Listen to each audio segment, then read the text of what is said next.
that was going to pass.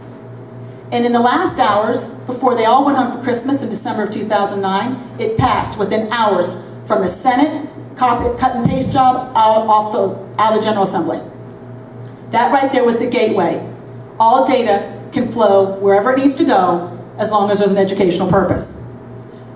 Arne Duncan then came in and unilaterally, through administrative order, changed what is known as the FERPA, which is the Family Education Rights and Privacy Act, because that was going to keep the feds from actually using that data once they got it. They found a path for it, a third-party hand, through the consortia, but once they got it, they were limited to what they could do with it.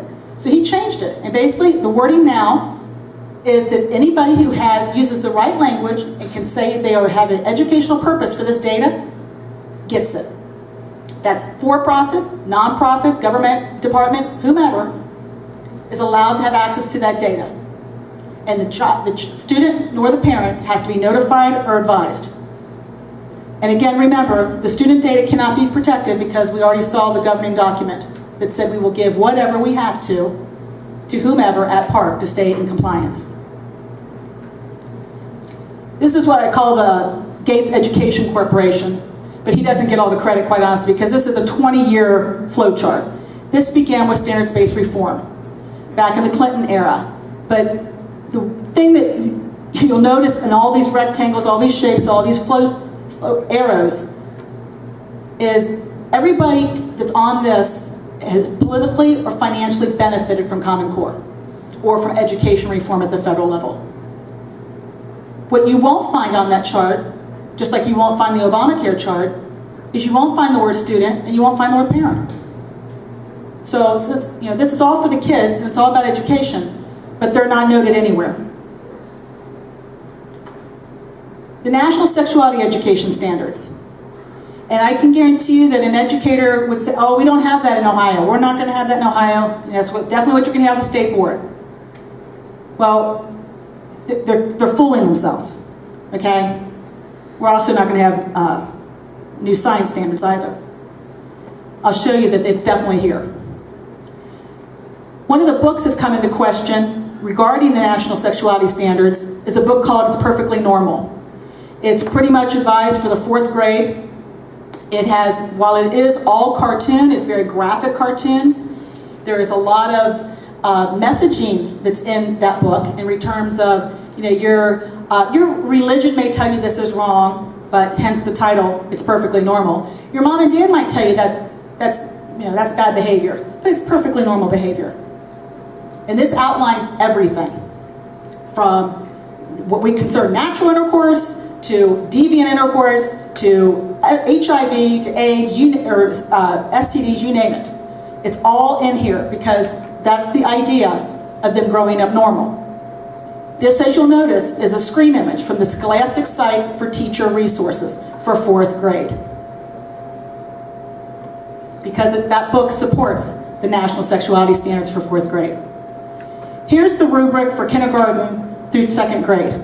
Every grade level has a rubric that says what they have to know in regards to sexuality and sexual health. There's the key word, K through 12. 1st grade focuses primarily on communities and family. And this is why you know it's in your public schools. It's just buried. The Common Core Catholic Identity Initiative. Last July, I came across that organization. I thought, that is an odd title. That just does not quite sound right. That the Catholics are finding their identity in a secular set of academic standards. So when I started looking into it, I came across this 1st grade reading unit. I pulled all 3 of the texts that had the word family in them. All 3 books. This is in a 1st grade parochial classroom with a Bible sitting on the bookshelf, all on homosexual marriage. That there should not be any preconception about what marriage is. There's no preconception about what a family is. The family is who loves you the most. And marriage is made up of 2 people who love one another. If the Catholics have it, you can bet every school has it. Because again, it's part of the agenda. And when they tell you you think we have sex ed for 1st graders? No. You don't need sex ed because you have reading units that are doing your work for you. Because again, this is not about education. And that's how they get this over on us, because we think in practical terms and we think in traditional terms. They're not. There's a crossover of subject matter. Therefore, they are able to place this into a first grade reading unit. About 10 days after I did that post, that entire website came down for 8 weeks and was scrubbed. None of those books they came back up. None of those books are no longer on there. But when we met with the the superintendent for the Cincinnati Archdiocese in general about Common Core, and I brought this to his attention, his response was unnerving. He was happy that they had corrected it. And I thought, boy, talk about a lack of discernment. Your reaction, sir, should have been, how are these people in charge? Who entrusted our children to these people? It was there originally. It was there with intent and with design. Because it's not about education. David Coleman, his story alone tells you all you really need to know about Common Core.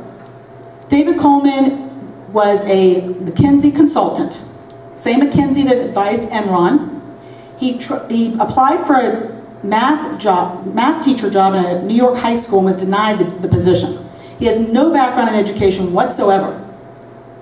He was brought from McKinsey over to be the president of Achieve Inc. Achieve Inc. is the arm of the National Governors Association that wrote the standards. Again, the man has no background in education whatsoever. These standards, because they were written by a private trade organization, were not subjected to sunshine laws. No minutes, no part of the process, nothing about the development is public record. In this small clip that I'm getting ready to play, hopefully, he is addressing what they call like a geek conference. It's a bunch of data IT type of people. And he goes into talking about, basically, first off, how he accomplished duping the Republican governors into taking Common Core, how the 2012 presidential election was really won, and it was in the beauty of data, and how now they're working with the White House on advancing Common Core and this campaign for rigor, as they call it. Convincing governors and others around this country to adopt these standards. It was not Obama likes them. Do you think that would have gone well with the Republican crowd? So what you'll find of me as the new president of the College Board is I'm obsessed with moments where there is overwhelming evidence. Does that make sense? And a moment of action to be taken. And I think we have discovered ones that I believe Dan Wagner may have talked to you about already yesterday. Did he share some of this already? Some, says Aaron, to my right. I want to introduce a topic, but as I introduce it, I want to talk about another man who used data to change the world, someone who I admire quite a bit. Because, again, as you think about your power and your force in this world, let's remember who really won the election. Shall we call it Nate Silver? Against all the blowhards of political commentary, the predictions of the nerds were decisive. But perhaps more exciting than the person who stood to the side and handicapped the election is the person who led the Obama campaign's use of data to galvanize a generation of low-income people to vote like they had never had before. Whether you are Republican or Democrat, the simple precision and excellence of the use of information to achieve a result is something in my mind that deserves astonishment. It means, again, that there is no force greater. Think about it. Think about hundreds of millions of dollars spent on this campaign. And what made the difference, right? A lot of things.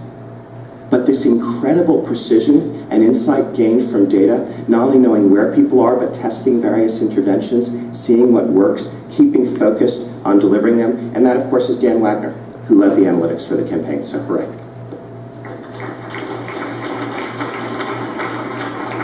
We're partnering with Dan Wagner's team from the campaign on the data side to we have the largest we actually have the largest set of data, perhaps, on some counts. As a membership institution, we have a large school counselors are part of members of the College Board, high schools and colleges. How can we leverage our members, in a sense, as an army to propel these kids forward? So it's what we can do directly with students, but also what caring adults informed by data can do for those students. For that, we're partnering with another side of the campaign, of the Obama campaign that is, with Jeremy on mobilizing, the field mobilization, right? So there's data and there's field mobilization. But we're also talking about communications. We're talking about advocacy and policy.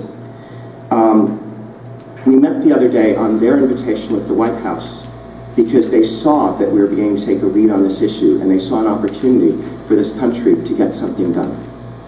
Some people call it low-hanging fruit, which I find a strange way to describe a low-income person, but I'll take it. That sound like it's state-led, voluntary initiative, or that the objective is about kids? This is completely agenda-driven. This man now has been moved from president of Achieve Inc. to president of the College Board.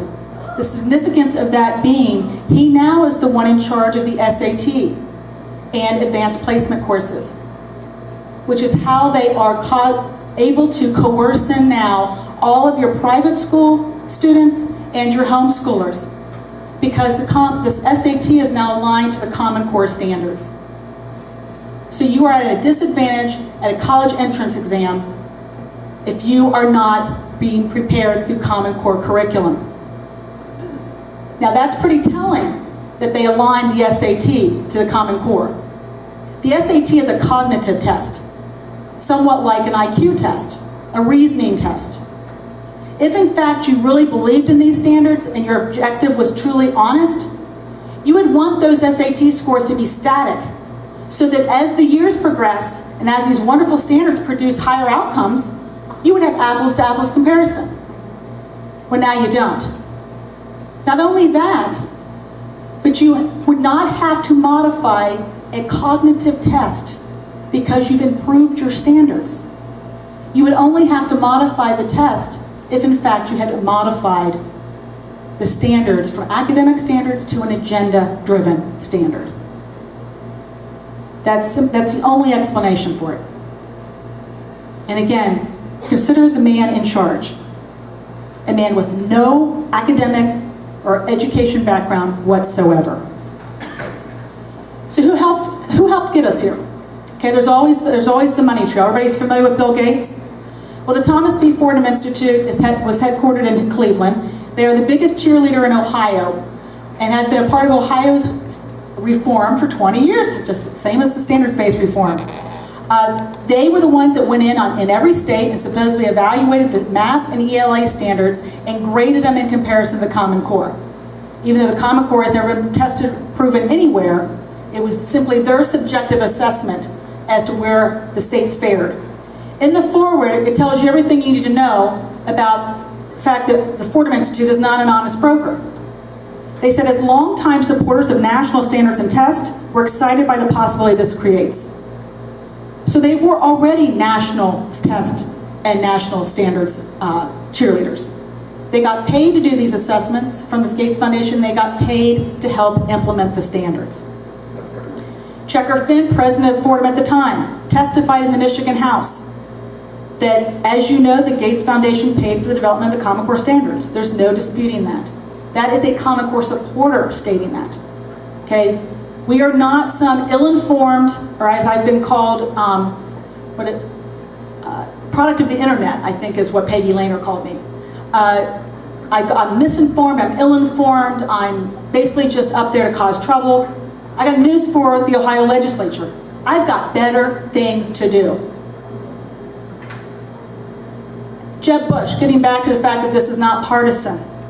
This is a free-for-all, every progressive of every stripe is involved. Jeb Bush is leading the pack. He has a foundation for excellence in education. The primary purpose of this foundation is to get Common Core implemented. He has what I refer to as the Wall of Fame, of which David Coleman is on, because this Wall of Fame includes all of the Common Core stars, reform stars. It also happens to have two of our state senators on it, Peggy Lehner and Bill Coley, both of whom sit on the Senate Education Committee, Peggy Lehner being the chairwoman. He has a summit every October. The last two summits in 12 and 13, Peggy Lehner, our senator, has been a panelist there. The other very telling thing about what happens at his summits are not only the topics, but also who the presenter or the keynotes are. In 2012, the breakfast was started with Arne Duncan. At lunch, you had John Podesta, who is the president of the Center for American Progress. And at dinner, you had Melinda Gates. Okay?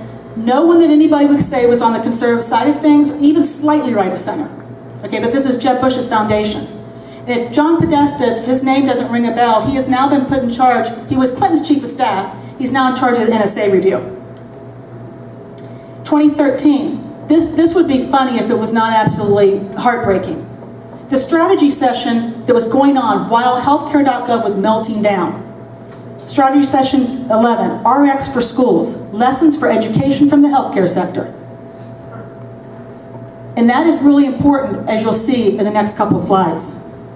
The other thing to note, well, besides the fact that Rahm Emanuel was the keynote speaker in this past October, this third grade reading readiness is destroying K through 3. There are kids who are literally seeking psychological help over what this is doing to them at a stress level. It's documented. Third grade reading readiness is not Ohio, okay? Third grade reading readiness, as you can see, is a part of the slice of the apple. It's a part of the Common Core. Every state that's doing Common Core, all 46 of them, have third grade reading readiness. And they're all having the same problems with that we are. And House Bill 487 that is currently has left the Senate, that's supposed to be some type of safeguard or firewall, all that did was now coerce in private schools to having to give the third grade reading readiness test. So why is all that important? Again, transformation and agenda. What do you need to do to take over society? I think you only need education. But they're lucky, they've got both. Obama 08's education platform, written by Linda Darling Hammond, remember that name, who was instrumental in Ohio's reform. She is known as the author of the platform. She was his lead member of his transition team on education. If you'll notice, the first paragraph, or second paragraph rather, of his agenda, this is before he was ever president, okay? Early Learning Challenge grants. A seamless system using federal funds to provide support for both early learning and family support services. Okay, this is the marriage of education and healthcare. If you notice at the bottom, a preschool agenda that begins at birth.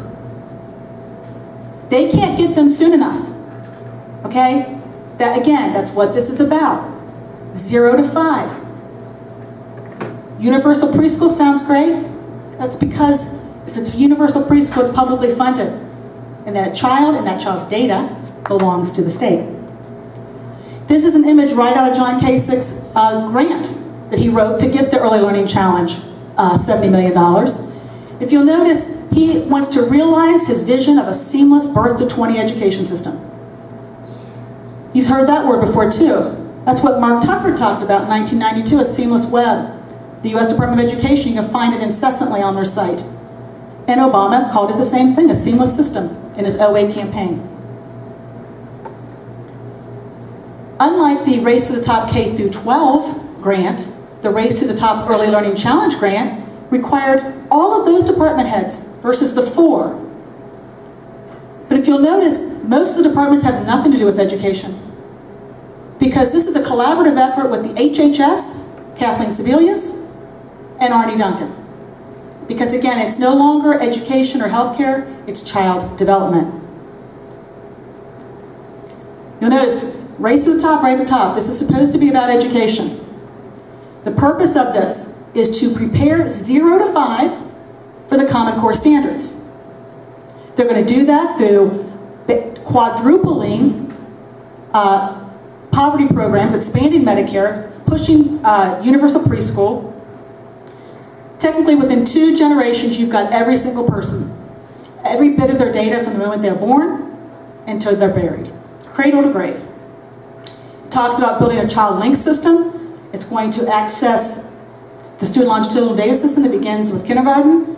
There'll be one electronic file for every piece of information on that child, whether it's education, whether it is mental health, physical health. They want to know, if your child sucked his thumb, did that affect his third grade reading readiness score?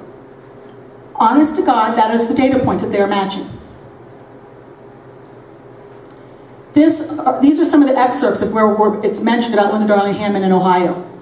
And it talks about that Ohio's education policy leaders are recommending that Ohio leaders be guided by Linda Darling Hammond's counsel. She's commended in the state board minutes as the expertise on the Race to Top application. She is everywhere in Ohio's reform. Again, not education, healthcare, child development. That's the word throughout the grant. They talk about if your child is connected to a state-funded program, home visits and early childhood mental health consultation programs are required to screen children using developmental and social-emotional measures. These are not children that need attention, that have issues. This is all children that are involved in a publicly funded program. And the reason no one will think anything about that is because you're going to drive your 4-year-old and drop them off at the elementary building, the way you're going to take them for kindergarten. The difference is that is a publicly funded early ed program. And now they own your child's data. And that child will be subjected to those tests. Again, it's a part of Obamacare. These two things are intertwined. In Obamacare, it actually talks about improvement in school readiness and achievement, and that will be proven. There's actually a department in the U.S. Department of Education, home visits. It's a home visiting department, office within the U.S. Department of Education, strictly to monitor the home visits. Well, we got 5 minutes. This is a letter, 200 plus letters that went with the grant for the early learning, the Race to the Top Early Learning Challenge Grant 0 through 5. As you can see, all letters were addressed to 2 people, Arnie Duncan and Kathleen Sebelius. This one happened to come from our state board president, Debbie Terhar. It begins by, Ohio has developed a Race to the Top Early Learning Challenge application that meets the challenge you and President Barack Obama have posed for states to build a coordinated system of early learning and development. Sound like she's working for us?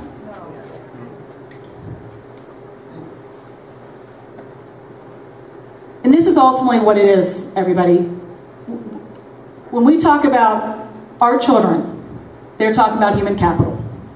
When we're talking about their future, they're talking about the state stakeholder. It's us against them. You should be, when you leave here, so outraged, but quite honestly, so empowered that you have this information. Because the fact that you showed up tonight says one thing that, quite honestly, I'm beginning to wonder how many of us still have, which is something worth fighting for.